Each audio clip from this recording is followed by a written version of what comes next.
25 yıldan beri malumara bir daha vada bergen emas. Ошон үчүн жаман көрүнүп тепкиленип келди. Эл убада берет. Эмне үчүн сиздер ошентип убада берип койбойсуз деп мени партиялаштарым тепкилейт. Мен бербейм убада. Себеби көчөгө эртең мен көзүмдү көтөрүп басып жүргүм келет. Убада деген бул өтө оор маселе. Кыргызчылыкка салып көрсөңүз да жигиттин өзү өлгөнчө сөзү өлгөн артык деген касиет бар.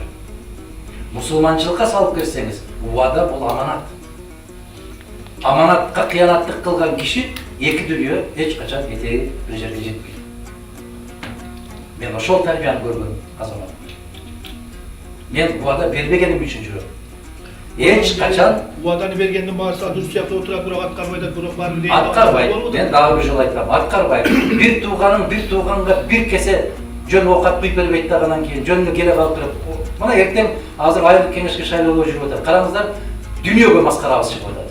Бирок сиз айтып аткан кишилер мына кече Токмокто бир жетекчини сабап кетиптир. Сабап баягы биримдик деген партия штабына алып барып алып биттей сабап жетекчини, шаардык деңгээлдеги жетекчини. Сен башка партияга иштеп атасың деп биримдиктин штабына алып барып сабап, ал кайрылуу жасап атат. Президентке кайрылуу жасап атат.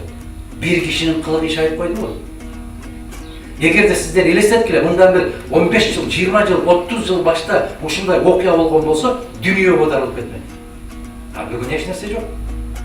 Эми караңыздар, катталбаган азаматтарды Токмокту караңыздар, Караколду караңыздар, Ошту караңыздар, шайлоо жүргөн шаарларды карасаңыздар, не деген азаматтарды алып барып каттап коюп атат.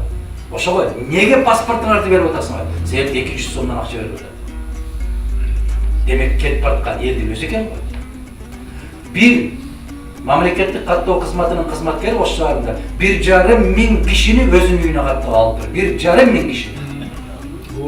Ушуну укпай атабыз экен. Жок, баарын угуп атабыз. Эми Жок, сиз угуп атасыз, мен угуп атам. Президентмин деген азамат укпай атабыз. Кеп ошону кандай? Ошону ким көтөргөн? Сиздер көтөргөнсүздөр. Эмне үчүн? Атамбаев айтты. Эмне үчүн башка жигиттерди көтөргөн эмессиңер? Себеп алдангыңар келет. Алдангыңар келет, алдап кетпейт. Жан дилибиз менен алдангыбыз келет.